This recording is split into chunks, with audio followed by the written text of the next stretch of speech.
Hello friends, एक बार फिर से आप सभी का बहुत बहुत स्वागत है। तो फ्रेंड्स, डेली सुबह 7 बजे ट्रिपल सी रिवीजन क्लास को आप ज्वाइन कर सकते हैं और शाम 8 बजे हमारी triple C live practice class होती है। इसको भी आप सभी ज्वाइन करते रहिए। जिनका भी एग्ज़ाम जुलाई 2021 या फिर इसके बाद होने वाला है, आप सभी के लिए ये दोनों क्लासेस काफ़ी इंपॉर्टेंट है, तो आप रेगुलर इन क्लासेस को ज्वाइन कीजिए। तो आई होप आप सब रेडी होंगे। तो देखते हैं आज का सबसे पहला क्वेश्चन, और इन सभी क्वेश्चंस के राइट आंसर्स क्या हैं आप सभी कमेंट सेक्शन में भेजते रहिएगा। तो आज का सबसे पहला क्वेश्चन है, लिब्रियोफिस राइटर में न्यूनतम फ़ॉन्ट साइज क्या है। अब ये क्वेश्चन तीन तरह से पूछा जाता है। जैसे यहाँ पे लिब्रियोफिस राइटर के बारे में पूछा गया है, इसी तरह से यहाँ पे कैल्क या फिर इम्प्रेस के बारे में पूछा जा सकता है। जैसे लिब्रियोफिस इम्प्रेस में न्यूनतम फ़ॉन्ट साइज क्या है, या फिर लिब्रियोफिस कैल्क में न्यूनतम फ़ॉन्ट साइज क्या है, इम्प्रेस में न्यूनतम फ़ॉन्ट साइज क्या है, या फिर राइटर। इन तीनों का न्यूनतम फ़ॉन्ट साइज होता है 2। आपको याद रखना है, मिनिमम फ़ॉन्ट साइज होता है 2 और मैक्सिमम की बात करें तो तीनों में मैक्सिमम फ़ॉन्ट साइज होता है 999.99, जो कि लगभग 1000 के बराबर होता है। ये राइटर, कैल्क, इम्प्रेस इन तीनों में इक्वल होता है। तो राइट आंसर हो जाएगा option A 2। Minimum font size क्या होता है 2। तो अब आइए देखते हैं अगला क्वेश्चन। ईमेल आईडी में कितने भाग होते हैं। ईमेल आईडी में कितने भाग होते हैं। तो जैसे यहाँ पे लिखते हैं इन्फो ज्ञान XP, ये हमारा मेल आईडी @gmail.com। ओके, तो ये हो गया हमारा मेल आईडी। आप चाहें तो यहाँ पे हमें मेल भी कर सकते हैं। इस क्वेश्चन में पूछा गया है ईमेल आईडी में कितने भाग होते हैं। तो यहाँ पे देखिए @ से पहले जो भी सेक्शन लिखा गया या जो भी टेक्स्ट लिखा गया वो क्या होता है, यूज़र नेम होता है। यूज़र नेम होता है और ये होता है डोमेन। आपको याद रखना है डोमेन, जैसे कि gmail.com, yahoo.com, hotmail.com। तो ये क्या होता है, डोमेन होता है। तो ईमेल आईडी, किसी भी ईमेल आईडी में 2 भाग होते हैं। ऑप्शन बी राइट आंसर हो जाएगा 2। इन दोनों भाग को अलग करने के लिए एक सिंबल का इस्तेमाल किया जाता है, जो कि होता है @। तो किसी भी ईमेल आईडी में कितने भाग होते हैं, 2। ये क्वेश्चन भी काफ़ी पॉपुलर है, कई बार एग्जाम में पूछा जा चुका है। ऑप्शन बी राइट आंसर हो जाएगा। की लॉगर क्या है, वायरस, फायरवॉल, एंटीवायरस या फिर स्पाईवेयर। तो जो लोग पहली बार आज हमारे साथ इस क्लास में ज्वाइन कर रहे हैं, उन सभी की जानकारी के लिए मैं बता दूं, डेली सुबह 7 बजे आप हमारी इस ट्रिपल सी रिवीजन क्लास को ज्वाइन कर सकते हैं।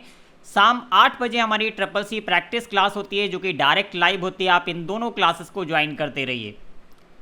तो इस क्वेश्चन का राइट आंसर हो जाएगा ऑप्शन डी, स्पाईवेयर। की लॉगर क्या एक तरह का स्पाईवेयर होता है। अब ये की लॉगर किस तरह से काम करता है, ये हार्डवेयर और सॉफ्टवेयर दोनों फॉर्म में हो सकता है। जैसे आपके सिस्टम में, कंप्यूटर में किसी ने कोई एक सॉफ्टवेयर इंस्टॉल कर दिया और अपने कीबोर्ड पे आप कुछ भी टाइप करेंगे तो उसके की स्ट्रोक्स को ये रिकॉर्ड करता रहता है। जैसे आपने कहीं पे अपना मेल आईडी लॉगिन किया तो मेल आईडी क्या है, उसके बाद आप पासवर्ड टाइप करेंगे तो उन सभी को रिकॉर्ड करके एक फाइल में सेव करता रहता है। और कई बार ये हार्डवेयर के फॉर्म में आता है। आपके CPU में USB पोर्ट के माध्यम से इसको कनेक्ट कर दिया जाता है। जब भी आप अपने कीबोर्ड पे कोई भी की हिट करते हैं तो उसको ये रिकॉर्ड करता रहता है, स्टोर करता रहता है। तो ये क्या होता है, एक तरह का की लॉगर होता है।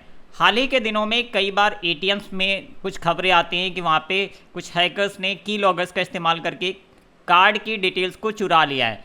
तो वहाँ पे भी जैसे आप अपना पिन इंटर करते हैं, तो अगर की लॉगर वहाँ पे लगा दिया गया है किसी तरह से, तो जैसे आप अपना पिन इनपुट करेंगे उसको सेव कर लेता है।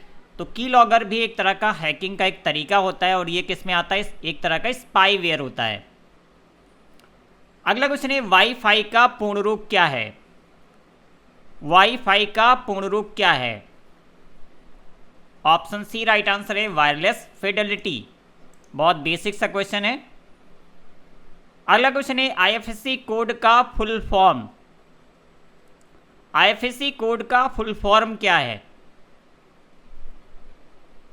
तो अगर आप RTGS या फिर NEFT के माध्यम से कोई फंड ट्रांसफ़र करते हैं तो उसके लिए IFSC कोड की आवश्यकता होती है। और इस क्वेश्चन का राइट आंसर है option C, Indian financial system code. याद रखिएगा, ये क्वेश्चन कई बार आ चुका है। अगला क्वेश्चन है, किस कार्ड के लिए हम अग्रिम भुगतान करते हैं। किस कार्ड के लिए हम अग्रिम भुगतान करते हैं। ATM, डेबिट, क्रेडिट या फिर prepaid card. Option D right answer हो जाएगा, प्रीपेड कार्ड। में अग्रिम भुगतान करते हैं? ऑप्शन डी राइट आंसर हो जाएगा। IMEI नंबर किसके लिए उपयोग किया जाता है? IMEI नंबर किसके लिए उपयोग किया जाता है? तो जैसे हम अपने कंप्यूटर या लैपटॉप को अगर ट्रैक करना चाहते हैं तो उसके लिए मैक एड्रेस का इस्तेमाल होता है, मैक एड्रेस। बट अगर किसी मोबाइल डिवाइस को ट्रैक करना है तो उसके लिए IMEI नंबर का इस्तेमाल किया जाता है। तो इस क्वेश्चन का राइट आंसर क्या हो जाएगा? ऑप्शन ए, मोबाइल की पहचान के लिए IMEI नंबर का इस्तेमाल किया जाता है। ऑप्शन ए राइट आंसर हो जाएगा। सभी क्वेश्चंस काफ़ी इंपॉर्टेंट है जो कि ट्रिपल सी एग्जाम में पूछे जाते हैं। अगला क्वेश्चन है EBCDIC का पूर्ण रूप क्या है? EBCDIC का पूर्ण रूप क्या है? तो उससे पहले आपको पता होना चाहिए EBCDIC क्या होता है।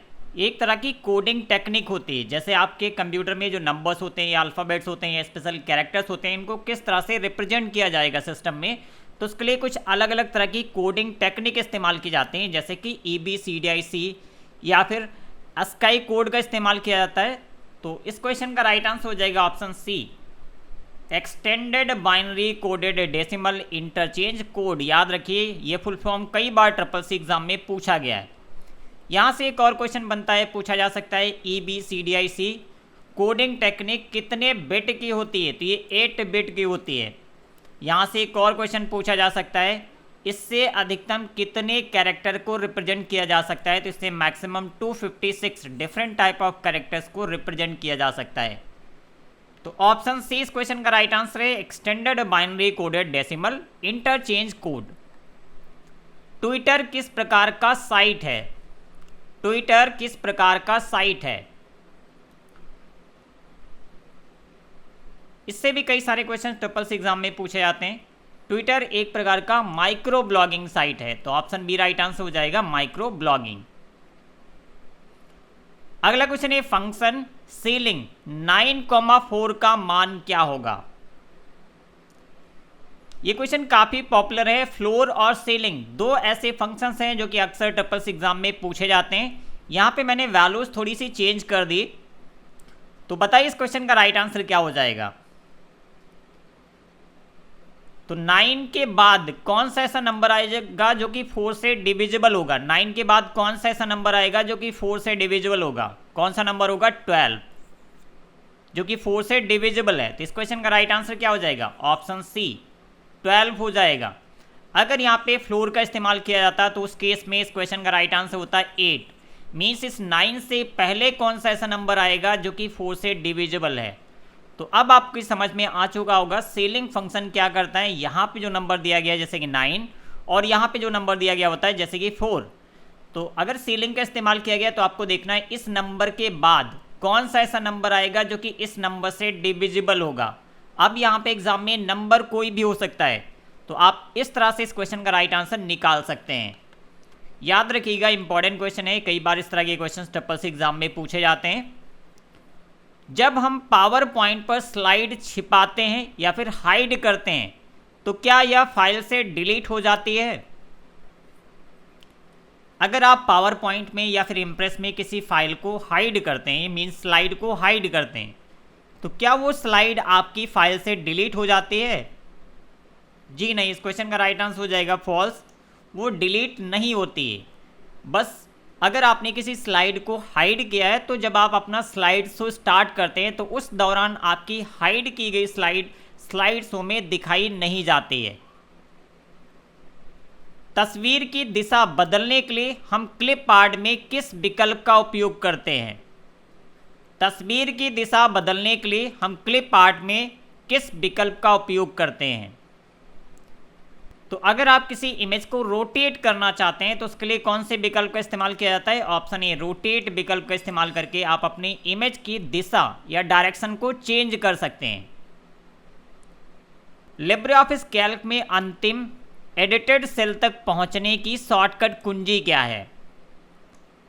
लिब्रे ऑफिस कैल्क में अंतिम एडिटेड, जिसको आपने लास्ट में एडिट किया हो, सबसे लास्ट में, उस सेल तक अगर आप पहुंचना चाहते हैं तो निम्नलिखित में से कौन सी की का इस्तेमाल करेंगे? ऑप्शन सी राइट आंसर हो जाएगा, कंट्रोल एंड का इस्तेमाल करते हैं अंतिम एडिटेड सेल तक पहुंचने के लिए। ऑप्शन सी राइट आंसर हो जाएगा। और अगला क्वेश्चन है, शिक्षा संस्थानों के लिए डोमेन नेम क्या है? तो कई अलग अलग तरह के डोमेन नेम्स इस्तेमाल किए जाते हैं, जैसे कि .com, .in या फिर .gov, .edu, .org। इन सभी का अलग अलग पर्पज होता है। जैसे कि नॉन प्रॉफिट ऑर्गेनाइजेशंस जो होते हैं, उन सभी का जो कंपनी का ईमेल आईडी होता है या फिर उस ऑर्गेनाइजेशन का जो ईमेल आईडी या फिर उसका वेबसाइट का डोमेन नेम होता है वो .org होता है। इसी तरह से जो एजुकेशनल इंस्टीट्यूट्स होते हैं उन सभी का जो डोमेन नेम होता है .edu होता है, और या फिर यहाँ पे .ac.in भी हो सकता है। तो दो तरह के इंडिया में डोमेन्स इस्तेमाल किए जाते हैं एजुकेशनल इंस्टीट्यूशंस के लिए, .edu या फिर .ac.in। याद रखिए इन दोनों डोमेन्स का इस्तेमाल किया जा सकता है। तो ऑप्शन सी राइट आंसर है, .edu। सीपीयू में कौन सी मेमोरी होती है? सीपीयू में कौन सी मेमोरी होती है? ट्रिपल सी न्यूज़ सिलेबस की बेसिक जो स्टार्टिंग की क्लासेस थी उसमें मैंने एक कंप्यूटर का ब्लॉक आर्किटेक्चर बताया था, जिसमें बताया था सीपीयू में कौन कौन से कंपोनेंट्स होते हैं। तो सीपीयू के अंदर होता है सीयू, जिसको बोलते हैं कंट्रोल यूनिट, और इसके अंदर एएलयू होता है जिसको बोलते हैं अर्थमेटिक लॉजिक यूनिट, और यहाँ पे मेमोरी होता है जिसमें कि रजिस्टर्स होते हैं। रजिस्टर्स जो सीपीयू के अंदर इंटरनल मेमोरी होती है उसको बोलते हैं रजिस्टर। पूछा गया सीपीयू में कौन सी मेमोरी होती है, तो राइट आंसर हो जाएगा ऑप्शन सी, रजिस्टर। सीपीयू की इंटरनल मेमोरी जिसको हम बोलते हैं रजिस्टर। और जो बाहरी मेमोरी होती है इसमें हमारी प्राइमरी मेमोरी आती है, जैसे कि रैम या फिर रोम। तो ऑप्शन सी राइट आंसर हो जाएगा, रजिस्टर। और अगर हम स्पीड की बात करें तो रैम की तुलना में रजिस्टर्स की स्पीड सबसे ज़्यादा होती है। दिशा और स्थान को खोजने के लिए किस ऐप का उपयोग करते हैं? ये काफ़ी बेसिक सा क्वेश्चन है, इस तरह के क्वेश्चन भी ट्रिपल सी एग्जाम में पूछे जा रहे हैं। दिशा और स्थान को खोजने के लिए किस ऐप का उपयोग करते हैं? Google map. Option D right answer हो जाएगा, गूगल मैप का इस्तेमाल करते हैं। लिब्रे ऑफिस लेखक मीन्स राइटर में लाइन की शुरुआत में जाने की शॉर्टकट कुंजी क्या है? लिब्रे ऑफिस राइटर में लाइन की शुरुआत में जाने की शॉर्टकट कुंजी क्या है? तो यहां से दो क्वेश्चंस बन सकते हैं। जैसे पूछा जा सकता है कि पेज की शुरुआत में जाने की शॉर्टकट कुंजी क्या है, या फिर लाइन की शुरुआत में जाने की शॉर्टकट कुंजी क्या है। तो अगर आप लाइन की स्टार्टिंग में जाना चाहते हैं तो इस क्वेश्चन का राइट आंसर हो जाएगा ऑप्शन बी, होम शॉर्टकट की का इस्तेमाल करते हैं। बट अगर आप पेज की शुरुआत में जाना चाहते हैं तो उस केस में हम कंट्रोल प्लस होम शॉर्टकट की का इस्तेमाल करेंगे। तो दोनों क्वेश्चंस आ सकते हैं ट्रिपल सी एग्जाम में, आप सभी याद रखिएगा। अगला क्वेश्चन है, रिसाइकिल बिन में भेजे बिना किसी फाइल को स्थायी रूप से हटाने के लिए शॉर्टकट कुंजी क्या है?